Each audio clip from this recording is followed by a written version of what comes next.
Good afternoon, madam. My name is Hunt. I am a professor from England. Miss Carmen Diaz-Palencia sent me to you. Good afternoon. Carmen sent you? Is she unwell, perhaps? No, you don't need to worry. I am her friend. I would like to talk to you. With me? Well, all right. Come inside, Mr. Hunt.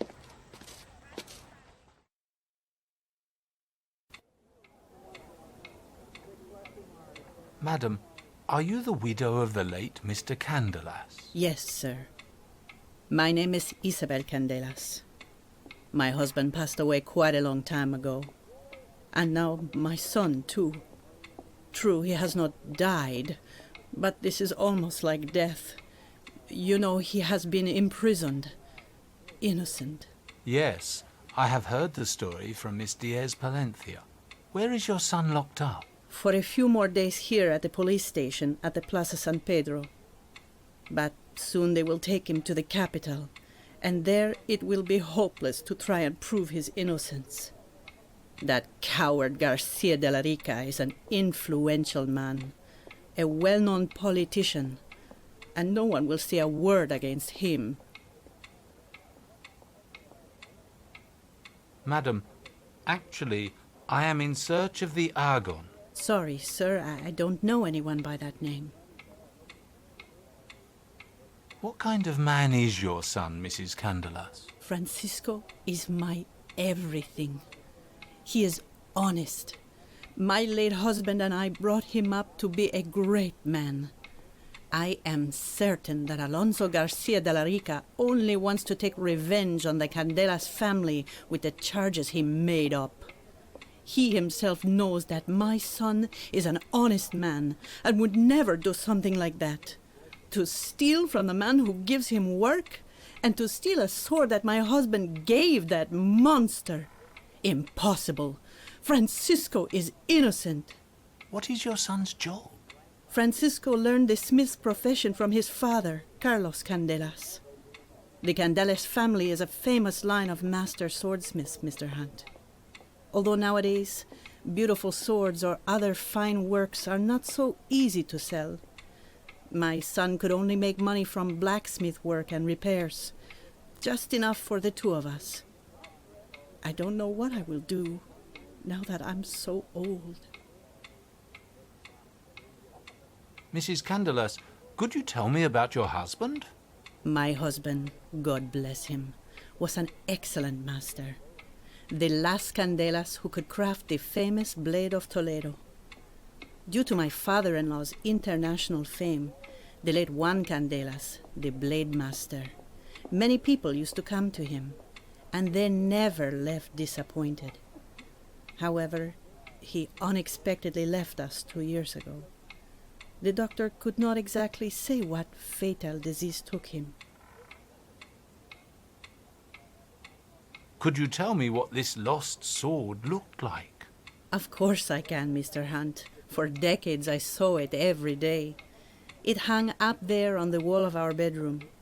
It was a beautifully ornamented piece, with lots of ornamental curves, precious stones, and a perfect blade, which the famous blade master engraved his name on. It was one of Juan Candelas' best works. My father-in-law gave it to us as a wedding present. Well, yes, it was a long time ago. If it is such a masterpiece and even a family heirloom, why was Alonso Garcia de la Rica given the sword? Please, Mr. Hunt, don't ask me these questions. Those were confused times. That is, I don't know it myself. Something happened 4 years ago. Carlos was upset for weeks, had sleepless nights, and lost a lot of weight. But he did not talk about his trouble, however much I asked him. Then, suddenly, he announced to my son and me that he had lost a bet, and he had to give the beautiful weapon to Garcia de la Rica. I admit I never believed a word of his, but I knew him. There must have been a reason for his decision. I had to accept it. My son didn't argue with him either. He accepted it. He only told me once that if we had still had that sword, he would have asked for dear Carmen's hand. My dear treasure, they love each other so. But Francisco is just as proud as he is poor.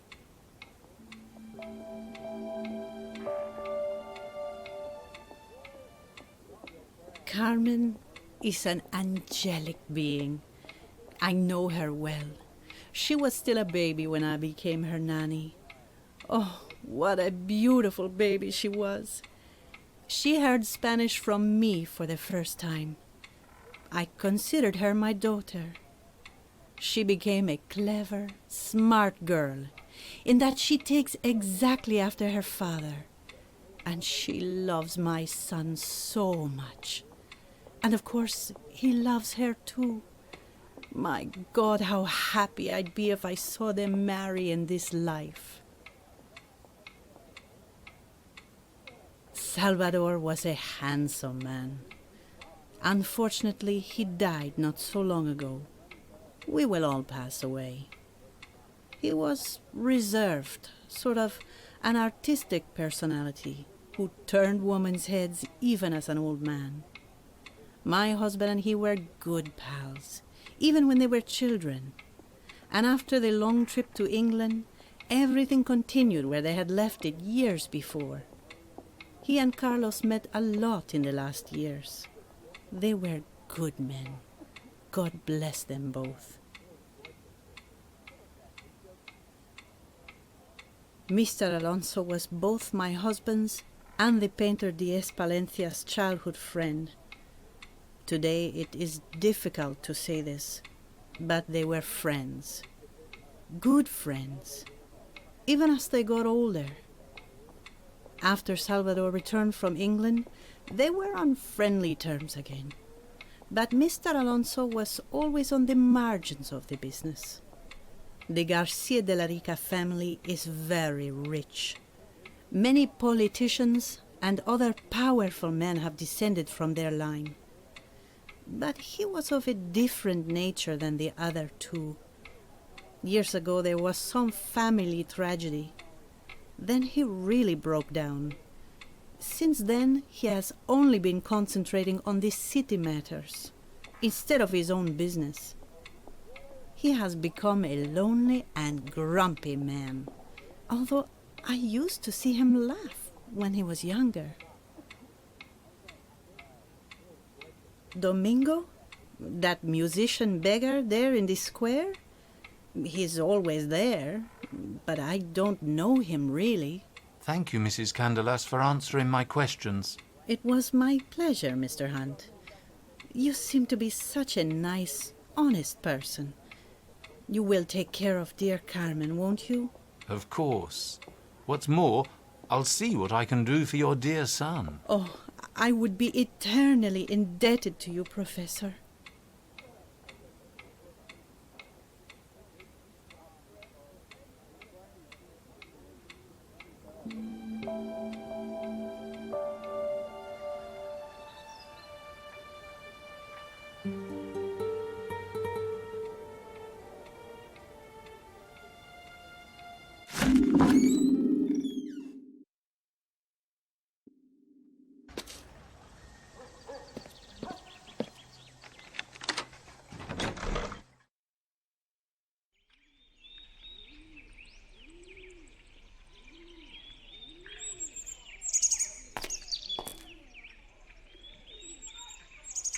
Miss Diaz Palencia, you're very pale. Is something wrong?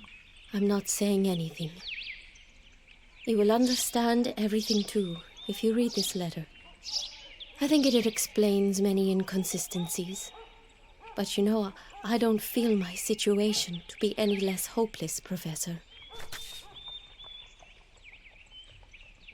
Please help, Professor. I am begging you, please. There is another lock in the music box, and who knows what will be revealed when another compartment is opened. I have no power left to do it, Professor. I feel so lost. My dear child, don't let yourself down. Of course I will help. Now I will leave you. Have some rest. Meanwhile, I will find out about that mysterious music box. Thank you, Professor.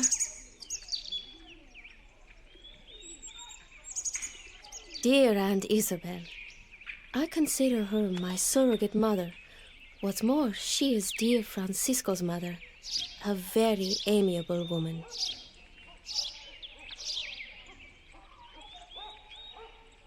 I have been thinking a lot, Professor.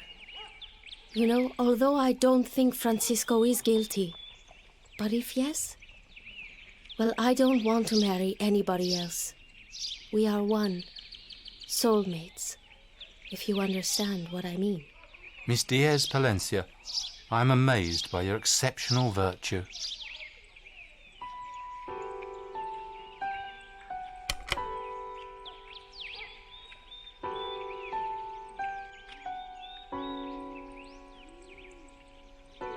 My beloved Carmen, I begin this letter with a heavy heart, as I have been delaying it for such a long time.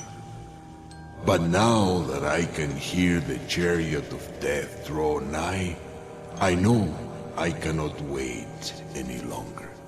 Maybe this is not the most appropriate and honest way to discuss these things. But I'm not going to hide my weakness. I would have been unable to tell you all of this to your face. Of course, my secrecy is not without reason. Through it, I have also avoided being held accountable. But if Father Perez and the others are right, I will soon be held responsible for my deeds and intentions by those in heaven. So how could I leave you unaware, the only true angel I know, my little daughter? I am guilty, my beautiful Carmen, guilty. Though the crime that others think I committed does no weigh so heavily on me as the fact that I forfeited your happiness to save my lousy life.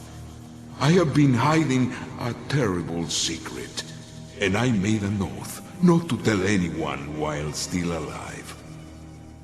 Thus the time has come to let you know, since I will no longer be living when you read these words.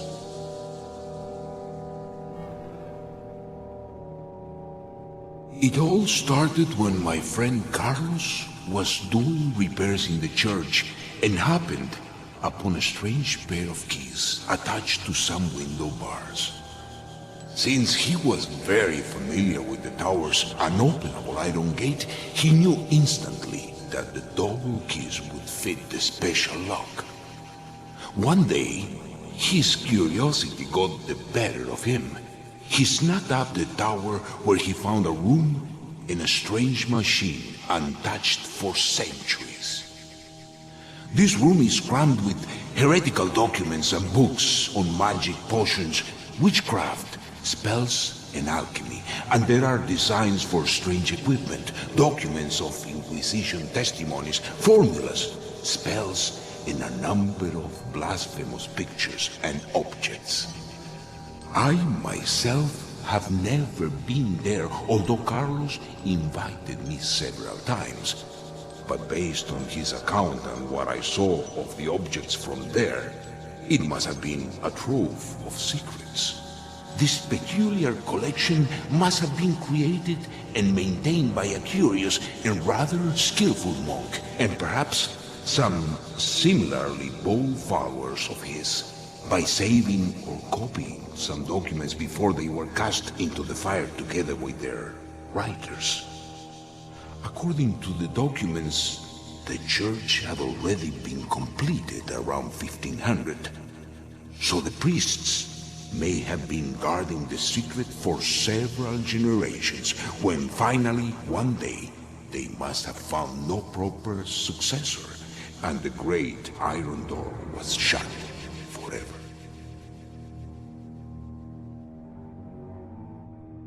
My dearest daughter, at that time the three of us, all the same age, were very good friends. Carlos Candelas, the swordsmith, Alonso Garcia de la Rica, the politician, and myself, the artist, back from England.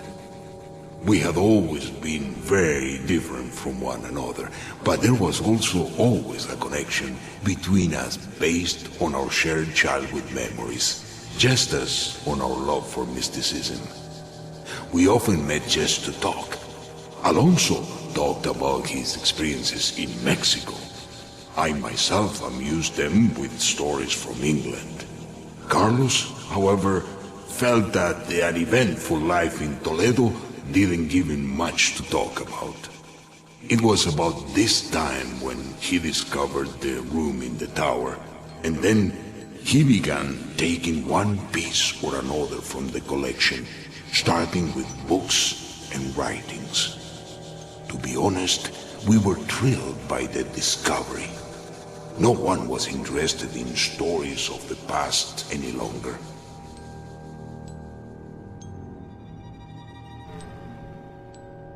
We were only contemplating the unknown working principle of the world, devouring the secret literature, and came to believe more and more that the mysterious guardians of the Tower collection had been reborn in us, and it was our duty to understand and increase this knowledge. It was at Easter, precisely 14 years ago, that, putting aside our Christian upbringing and stronger or weaker faiths, we founded the secret society, Different Sun, based on the title of an unusual book. We convened from time to time and had discussions or conducted experiments, but we were afraid to meet in the tower. It would have been too close to all those who reject other worldviews, and then it could have been dangerous for people who had rarely attended to appear in the church. We never denied God, but we were mesmerized by the forbidden ideas. Our interest in experimenting grew, and the fact that we had such extraordinary thoughts gave us a sense of freedom. We felt that all that we knew about man, Christianity, and the world appeared in a different light. We devoted ourselves to the books and magic like children to new toys.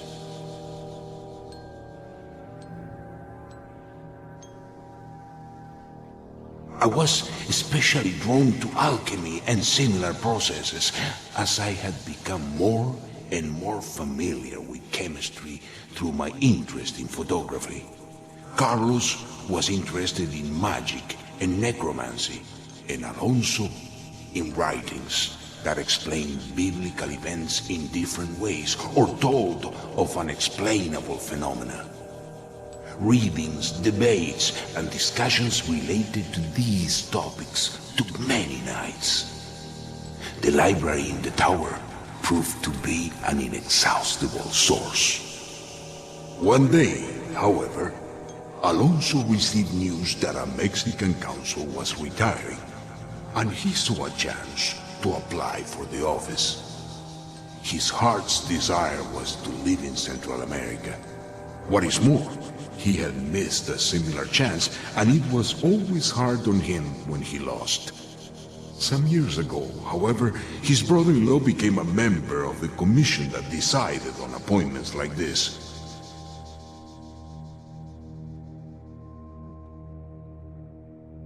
He trusted that he would make it to Mexico through his wife and connections, and that, as his health allowed, he would be able to spend at least 10 to 15 years in the eternal sunlight of his beloved second home.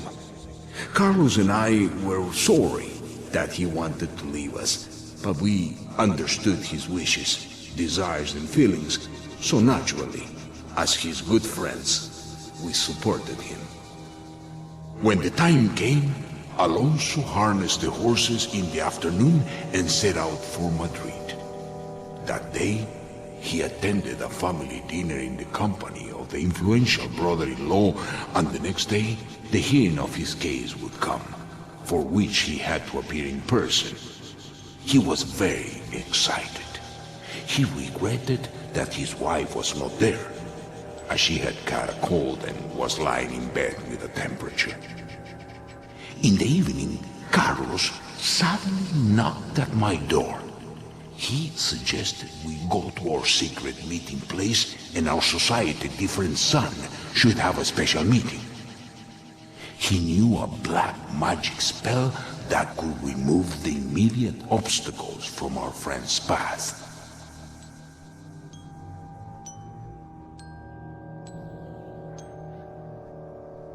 I must say I was enthusiastic about the idea, and I went along with him.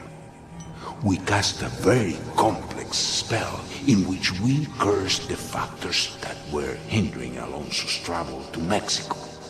Trusting in our success and our friend's gratitude, we described the ritual in a letter which we sent to our designated secret message place in the Garcia de la Rica Palace that night. We were waiting for the effects to take place. Alonso returned home the next night earlier than expected and agitatedly rattled at my door. Maybe you remember, my dear. He lost his temper and was shouting and kept repeating that both of us were murderers, me and Carlos, and he will avenge all of our outrageous deeds. I had great difficulty getting him to explain why he was so mad. He said he was leaving for the early afternoon meeting from his lodging in Madrid when someone brought him the news that his brother-in-law had died suddenly during the night. The meeting was postponed, and Alonso thought the opportunity had been lost and traveled home, deeply upset. Once home, he was met with another disaster. Hugo, the butler, told him that Mrs. Alma Garcia de la Rica, the lady of the house, his beloved spouse, had died of a high fever during the night.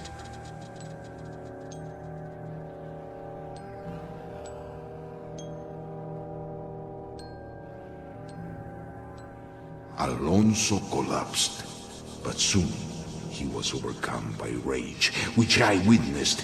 He ran away shouting, and I remained there stunned by the terrible news. I ran immediately to Carlos, who felt similarly affected by the events. It was not only our friend's double tragedy for which we felt deep sadness, but the responsibility also weighed heavy on our hearts. As Alonso may have been right, our magic killed both innocent people. But how could this be so?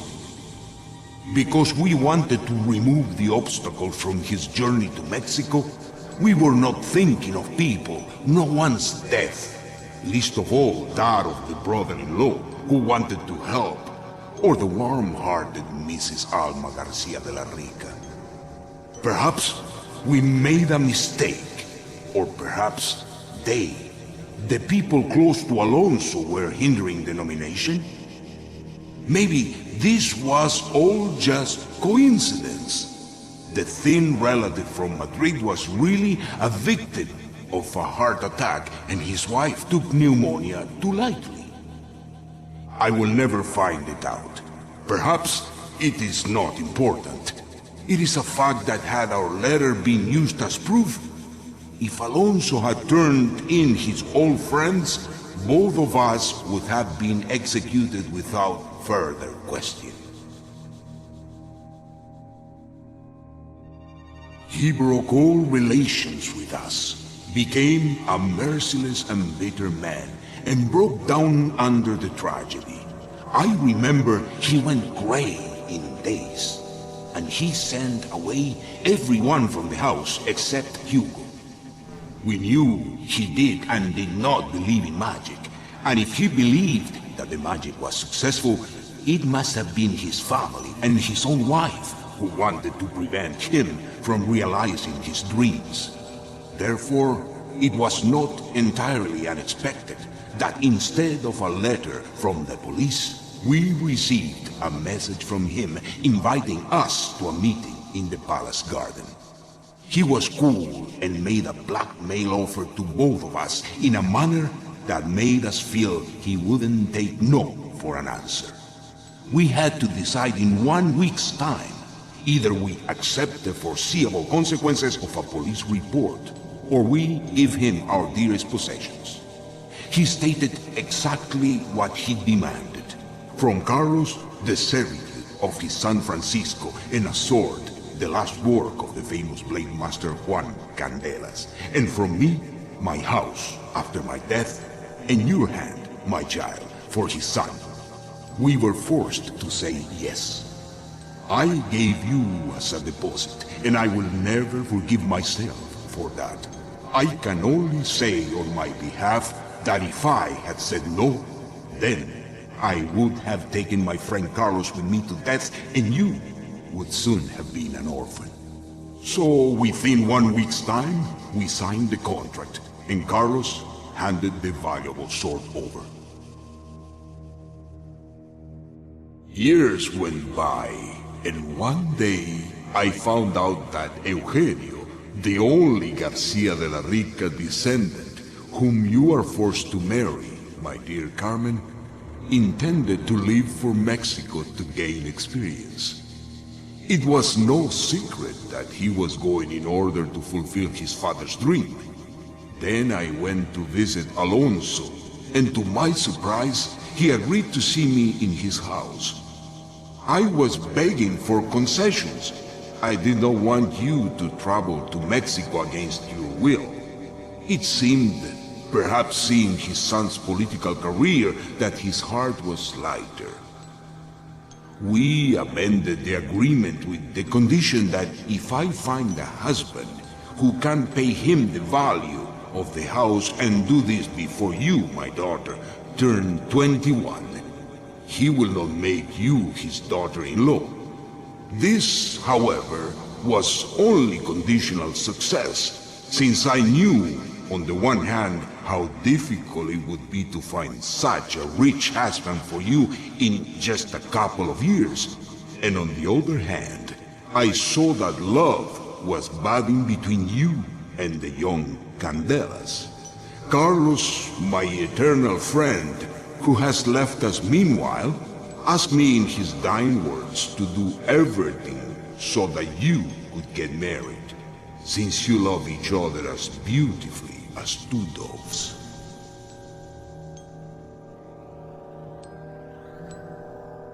You see, here I am, powerless and helpless in trying to free you from your terrible position.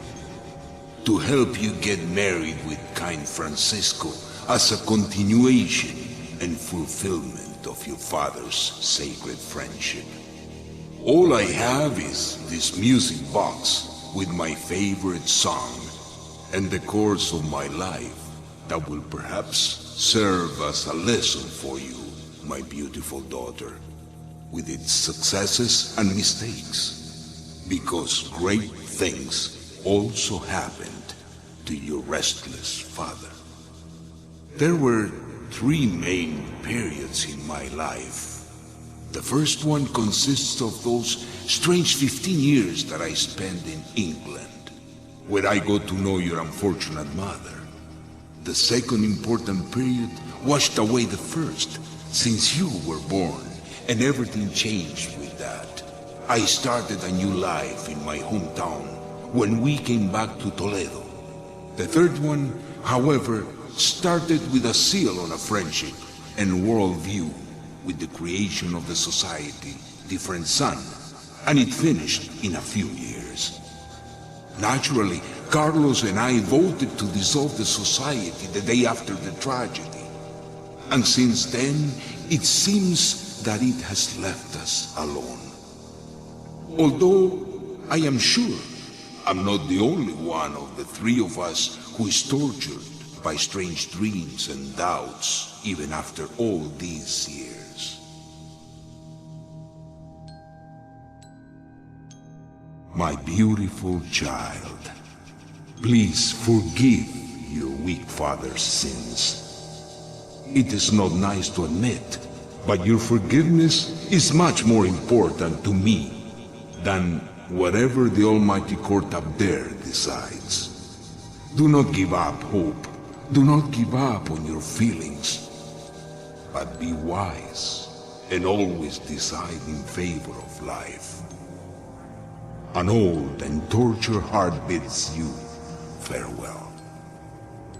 Your father.